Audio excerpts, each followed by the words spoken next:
23-20 for the first victory of the season. Bret Beherns along with Marlee, Wierda, and Andy Olson. We are spread across the building doing our best to social distance tonight, and we'd love to hear from you. Post a comment in the sections. We'll read a few. We're going to chat about the game here in the next 15 to 20 minutes or thereabouts. So real quick, first hitters. Marlee, what's the first impression from the game today? Well, I think it was the first time in a while that we saw a little bit of excitement. There was grit, there was toughness, there was heart, and you have to celebrate what Isaiah Williams was able to accomplish, a career day for him. So it was a lot of fun to watch, getting into those final minutes there, final seconds even, when James McCourt made that final field goal attempt to win it. But, you know, still a lot to celebrate, but a lot of work to do going forward. Andy, quick hitters, what do you think of the game? First impressions. They finally scored in the third quarter, Bret. We talked last week on this show that they were failing to make those adjustments. They hadn't scored in the third quarter yet. Of course, today they got 10 points in the third quarter, and it's just, all around a positive feeling about the team after this game. I know that the first three didn't go exactly the way they wanted to, especially Purdue and Minnesota, because you were without so many players in that one. But you started getting some of them back. Isaiah Williams looked really, really good at quarterback, or at least, someone that you hope can grow into someone who's really, really good at quarterback. I mean, you talk about setting a record for a quarterback rushing in his first start with Illinois. So overall, I think everyone has a good taste in their mouth at this one, especially after the game-winning field goal. But they finally scored in the third quarter. Adjustments at halftime. It's something that you love to see as an Illini fan. And they finally took a lead after, tying it up. It was tied at 20 there on the McCourt 23-yard field goal with 13:02 left in the game. Illinois had not led in a game all season and took its first lead of the season 239 minutes and 57 seconds into the year. Pretty incredible stuff that it had taken them that long to get a lead this year. But when you add up the 3, almost 4 games into it, Illinois still had not had a lead this year. And after missing a couple of field goals earlier, James McCourt comes back, is able to get right mentally, and we'll hear from him coming up in just a couple of minutes. But he said that he had a really, really good feeling that today was going to be his day and work out, and it turns out that it does. So my biggest takeaway is James McCourt being able to bounce it back and still kick the game-winning field goal, 47 yards, put in some tough spots earlier with the long field goal, but he's able to get it done today as Illinois picks up its first win of the season, improving now to 1-3 on the year, the same record as Rutgers. And what do you know, Penn State loses today, so now Illinois is not the worst team in the Big Ten. All right, let's break down Isaiah Williams. Andy, you talked about it here a little bit. I watched him play in high school. We've gone down and done several stories in St. Louis with him as he was coming up, a former top 100 player at one point in the country, had offers from everybody all across the country, but they were mainly for wide receiver. Not many programs that are high major programs like Illinois had recruited him to play quarterback. And while he struggled to throw the ball today overall, just 7 for 18 for 104 yards, you can see what he brings to the field in his legs. And Marlee, I don't know about you, but I don't know of another player on the team that we've seen that can do what he can do. Absolutely, and I think, Bret, like you mentioned, that was one of his big recruiting pulls out of high school, is that he is a dual-threat quarterback. Maybe he needs a little bit more work there on the passing game, but he's zippy, he's athletic, and you can't think of a better guy for this to happen to. I mean, like you said, Bret, we went to St. Louis to talk to him, and we've done some stories on him when he was in high school, and he is a great kid, the perfect example of, what you would want to see in a college athlete. Works hard, down to earth. So I'm really happy for him. You want to root for this kid, and it was really great to see what he did, breaking a program record. I know there was kind of some mix-up here on the stat sheet. Some are saying 195 yards. Illinois' Twitter says 192 rushing yards, but he broke the single game record for a quarterback, and I think that says a lot, especially for a redshirt freshman who was, this was kind of the most snaps that he's taken in his career, and the first time that he saw some extensive playing time and just taking those big shoes as the Illinois starting quarterback for this game. Yeah, and Marlee, you talk about how he was able to come into this game. You mentioned it was the most amount of starts he's ever had in a game. I mean, his first career start. I mean, you're coming off of 2 weeks without practice. He rejoined the team on Wednesday, and I think he mentioned in his press conference, one of the reasons that he was feeling good about this game is he has a really good connection with Chase Brown, who has come out and been a breakout star for the Illini so far in these first couple of games. 131 yards to date for the transfer out of Western Michigan, 17 carries. Mike Epstein with the rushing touchdown. And, I've seen it thrown around on Twitter that this is kind of a return to the 2018 offense. A lot of rushing. I mean, 341 total yards today, on the ground. I think that's exactly what Illinois was trying to go for going into this year. I don't know if they really had expected to rely on the passing game. They're seeing that, kind of come to fruition, Bret. I think it's a good sign for Illini fans and something positive that they can take out of this game as well. Yeah, if you can rush for 341 yards, you're going to win a lot of games. You're really going to control the tempo, and that was expected. We talked about this on our pregame show with Jeremy Warner from Illini Inquirer, that Isaiah is going to give this team plenty of opportunities to be a ground team, just like they were a couple of years ago with A.J. Bush. And whether he had 195 or 192, it doesn't really matter. He breaks A.J. Bush's record from at Nebraska back in 2018. That was a 10-year record. Juice Williams, the other Isaiah Williams, had held the record before A.J. a couple of years ago. And so Isaiah comes in and makes a statement in his first start. And that's another important thing to me, is that he knew he was going to start. He said he found out Friday for sure that Lovie Smith had called him. And so he had this mindset, right? He knew that he was going to get all of the snaps today, provided he didn't get hurt or play as poorly that he would get pulled, right? But he was the guy. He wasn't getting in there, thrown in there for a series. Am I playing receiver? Am I the quarterback? Am I coming out? You're always looking over your shoulder. You never really know. And at least for today, and we don't know about the future going forward with Brandon Peters set to return next week, and he traveled today to Rutgers, but at least for today, I think we got a glimpse and a sight of what Isaiah Williams really is and what he can be, and he was pretty excited to have this opportunity. We talked to him after the game. Biggest thing, I think I showed hard.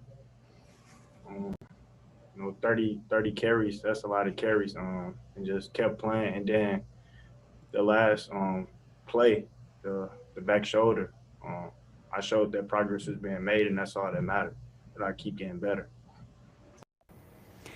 Marlee, you mentioned it. Isaiah has a lot of heart, and he's a really, really good kid who's very grounded. And I give the story here. When he committed, we went down to St. Louis and did a live shot with him during the 5 and 6 o'clock news. His commitment ceremony was at like 2 o'clock. So I had asked him, will you stick around? Are you willing to stay here or go home or come back or whatever it might be to join me live on the 6 o'clock news? And he said, no problem. He stuck around. We chatted for a long time, had a really nice conversation. The kid is level-headed. He's smart. He's grounded. Way more than most redshirt freshmen that come out and play. And he's got the mentality and the heart. And I think no matter what you want to dissect about his passing ability today, because only completing 7 passes most of the time is not going to put you in a great position to succeed, I think he showed that he's at least a quarterback that can go out there and win a game for you. And Bret, I want to add a little anecdote as well. When we went down, it was me and Craig Schote at the time. We went down to St. Louis to cover. It was when he signed, and we were in the gym. We were waiting to do a little one-on-one interview with him, and I guess there was an elementary PE class going on. There was something going on in the gym, and one of the teachers had stopped what was going on, and she pulled Isaiah Williams aside and just spoke about him in front of all these little kids. This is a great guy. He does everything right in the classroom, but he's also a great football player, and he's doing great things. And this is an example of, if you work hard, you can achieve this. And I think it came to fruition today. And like I said, he's a guy that definitely deserves it. Yeah, and Bret and Marlee, I know we want to get to other parts of the game as well, but I'm sitting here and I'm looking through the drive sheet, and we talked about those halftime adjustments. Something that I talked about last week is you're not seeing as many of those, but you look at how the drive ended on each of the second half possessions for Illinois. It goes field goal, touchdown, field goal, 2 missed field goals, and then of course the field goal to win it. That's after having 4 punts and a fumble in the first half. So Bret, you talked about Isaiah Williams being a quarterback that you can win with. I think that proves it. I mean, he went into halftime, made those adjustments, and then proved throughout the game again and again that he can be a quarterback that you can win with. And that's not saying that he should start before Brandon Peters, but I think that should get fans excited. I mean, a redshirt freshman, you both have talked about, a guy who is mature above his age, and coming out and showing that in the second half, I think was huge. And that's maturity, and I think that's just getting some more experience. And I think the more experience he gets, the better he's going to be in that scenario and in that moment of just knowing how to manage a game. And you could see a lot of times he was patting himself, hey, that's my fault, progressing in reads, knowing what to do on, the timings of options and pitches and RPOs and all of that kind of thing. I think that's only going to come with experience. And we have to remember, too, he's just a redshirt freshman. So he hasn't had a lot of experience. And in his first start, I think I would give him a pretty good grade overall, considering that he was able to get the win. Illinois had not had that as they improved to 1-3 this season.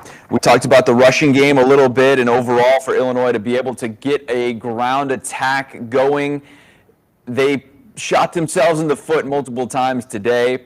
You just kind of got the sense of Rutgers starting to pull away there in the fourth quarter and in the third quarter even, and Illinois just hanging resilient. And I think that's really a sign of progress for this team at this point. Still a long way to go and a lot of things to clean up. But it doesn't happen without James McCourt as the Illinois senior kicker who will forever be remembered for beating Wisconsin last year. Maybe not quite the same stage against Rutgers in Piscataway, but he does get the game-winning kick. And for everything that he went through, he says that this was a moment he had envisioned earlier in the week.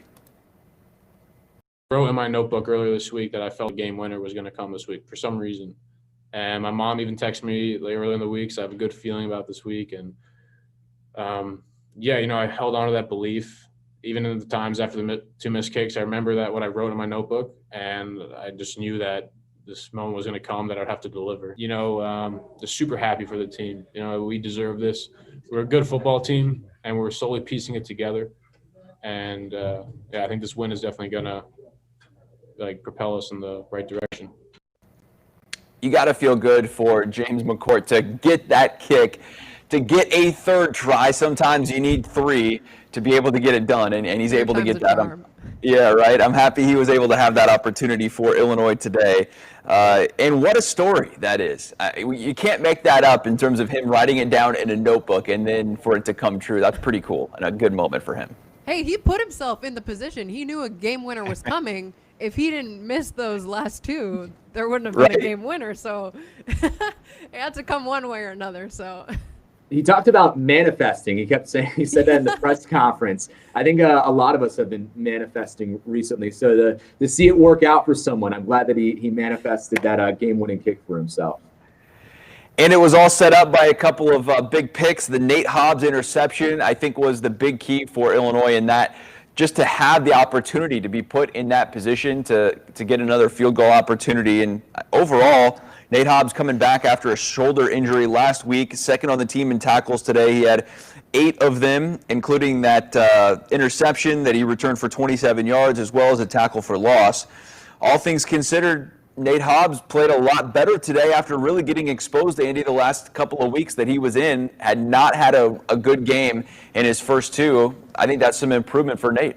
Yeah, and he talked about in his press conference how, sitting out with that shoulder injury last week, having this kind of whole week to rehab, and also being able to watch from a different perspective last week was something he mentioned was important to him. I don't think that we realize that because the season started so late and it felt like it took them forever to get into training camp and things like that. It's just been constant football for these guys. No bye weeks. They haven't had a chance to sit back, and watch and really just kind of take in the season. It's been go, go, go, go, go. Nate Hobbs talked about, in that press conference how, it was big for him to be able to see it from a different angle. And I think that paid dividends this week. And he showed it was a different Nate Hobbs this week, one I think that we were more expecting to see coming into this season. And, the secondary really picked it up, today. Devin Witherspoon, I thought, had a pretty good game. He has the interception, 2-2 for him. And the safeties played pretty well, made plays when they needed to happen. And, I think the defenses for both teams had really good first halves, clearly, because I think we had 7 punts combined in the first half. The script flipped going into the second half. But just for the Atlanta defense, we've talked about it for the offense. This is definitely a nice jumping off point for them, and definitely something that they can build upon, as they head into next week. And Andy, this is the secondary that we want to see. I remember you and me were sitting there watching the first half of the game, and we're like, the secondary, they said they were going to be so good this year, but what's going on in the first half when Rutgers was just like barreling over them? And I think, just like you mentioned, to reiterate, Andy, that second half showed what that secondary can be. They preach this philosophy of lovey ball and the takeaway, and they showed up in a big moment when they really needed to. So props to them for kind of hanging in there. But still some work to go. I think, if they're going to be a football team that is successful moving forward, they need to stay consistent throughout all 4 quarters. And the defense has to improve. Neither defense was very good, as Illinois puts up 445 yards of total offense. Rutgers not far behind, 422 yards of total offense. Illinois only throws for 104. Rutgers throws for 256. They did have some big plays in there, which I think really added up to that passing defense struggling in the first half. And that 66-yard pass in the third quarter, that was the point to me where I felt like it could have been broken in a sense, maybe even a season. And I don't know if it's hyperbole. I'm not necessarily trying to make it that bigger than what the moment ended up being. But if you're down 10 points on the road at Rutgers and you don't have any wins this season, the road only gets tougher from here. I'm not sure it's too far-fetched to say that's a really, really big moment for this team to bounce back and for Mike Epstein to go down and have a 6-play, 60-yard drive in 2 minutes and 43 seconds and respond and get a score and put yourself back in this ball game, and that's what they were able to do. So I give Illinois a lot of credit for that. Now, there's still a whole ton of progress this team has to make, but I think overall Lovie Smith felt okay about what they did today moving forward, and ultimately it doesn't matter because they were able to get the win. We're down by 10 on the road today. A lot of things were going against us, but the guys just kept fighting and just refused to lose. And so we've been in that position before again. Last year, we had Nebraska down by 14 in the second half, and they came back and beat us. So this could hopefully give us confidence going into that game. And now Illinois hits the road to Nebraska. Marlee, it's a game you're going to cover next week in Lincoln. How are you feeling about this season? Nebraska gets a win today, making Penn State 0-4 now for the first time since 2001. They're obviously feeling good. They get another home game. What are you thinking going into next week here? A lot of questions still, but overall, you get a win today. Especially because today they just barely squeezed by. They just pulled out the win. But I think just having that tally in the win column does give them confidence. I look back to, when I was playing college sports, and there was often times where, you were trying so hard that you ended up shooting yourself in the foot because you were just, scrambling. Oh, my gosh, why aren't we winning? Why aren't we this? I think this can give them a little composure, a little confidence heading into Nebraska. And it was just a little sliver of them proving to us and to Illini Nation and the fans and whatnot that this is a team that they're showing, they're reaching those expectations that they set for themselves at the beginning of the season. And I think this was a big win for them. I don't think we would think to be saying that Illinois beat Rutgers. That's a huge win. But given the way that the first 3 games of the season went, I think they really needed this. So maybe, they'll hang in there with Nebraska. They'll make it competitive. I think that was something that was lacking early in those first 3 games, that there was not really a whole lot of competitiveness. So we'll see what happens, but hopefully, they're heading in there with a little bit more confidence and they can make it a good one and an exciting one. Yeah, and I feel like, Marlee, too, that confidence of sometimes just getting the first win is what you need. Now, you would expect and hope in year 5 that of Lovie Smith's tenure, they would have that going in, and the experience that's on this roster, they would be able to do that.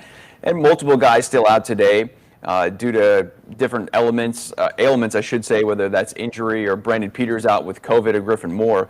And they're going to get a lot of those guys back next week. And so you would hope that they can maybe take an upward trajectory from here. But Andy, overall, Does your view change of this season when we're looking holistically or, from a macro standpoint after this win today?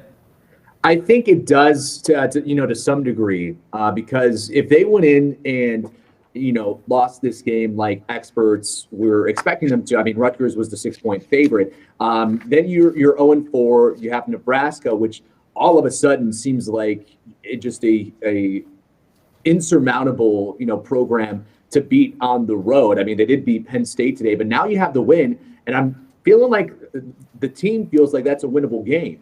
I still think Nebraska may be favored by 10 points or so going into that one. But, you look at the rest of the schedule, you get that win against Rutgers, and now it doesn't seem like you can't win a couple. I mean, Nebraska, like I mentioned, is a winnable game. You're going to have Iowa at home, which, of course, Iowa is very, very good, is always very good. But it's going to be during homecoming. I don't know if that's going to have a different feel than maybe it usually does. And then you have Northwestern on the road. And if we've learned anything from Illinois and Northwestern, it's that anything can happen in those games. I know that Northwestern had won last year as the underdog, but Illinois has a chance to go in and win that game. So you're talking 3, include week 9, maybe 4 wins. And then if everything breaks right in those games, like it has to get to those 4 wins, you're talking about possibly a bowl game then, which seemed impossible, I feel like, going into this week.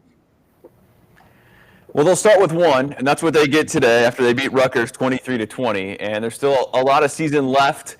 If you're going to get 2 or 3, 4 wins, next week is going to be one that they're going to have to pull out and find a way to win in Lincoln.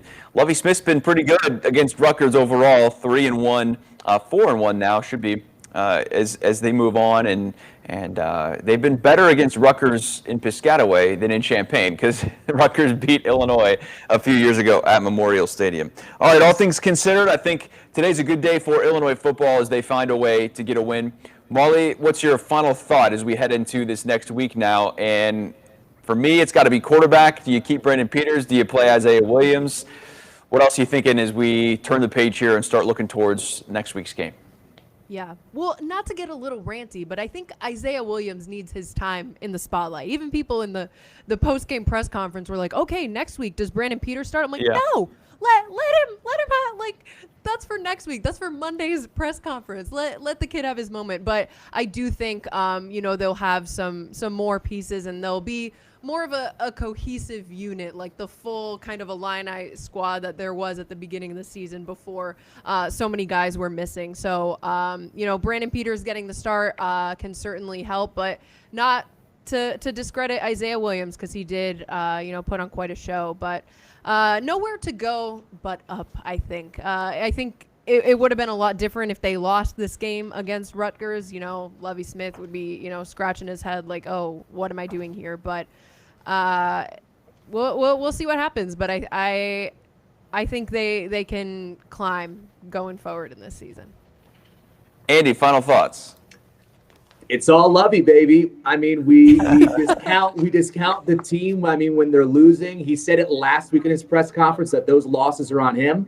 We got to give him credit. They went into Piscataway and beat Rutgers. I mean, and like we said before, people weren't necessarily expecting that. So like Marlee said, give them their time to shine this weekend. I think there are definitely better elements of this team, especially Lovey's defense that we saw this week with takeaways. I mean, 3 of them. That's huge. That there are things to build on, and hopefully, it won't just keep going downhill like maybe people had been expecting it to before this game. So like Bret said before, it's 1 win. It's only going to count as 1 win, but it feels like maybe they can roll this momentum if all things break their way into a pretty good end of the season like they did last year. All right, we are halfway through now, essentially, of this first part of the season. If we're only counting the 8+1, today marks the halfway point now of this first 8, and Illinois is 1-3. Not the place they had hoped to be or expected to be, but they do leave Piscataway and head back to Champaign with a win. All right, for Marlee and Andy, I'm Bret. We'll do it again next week. Thanks so much.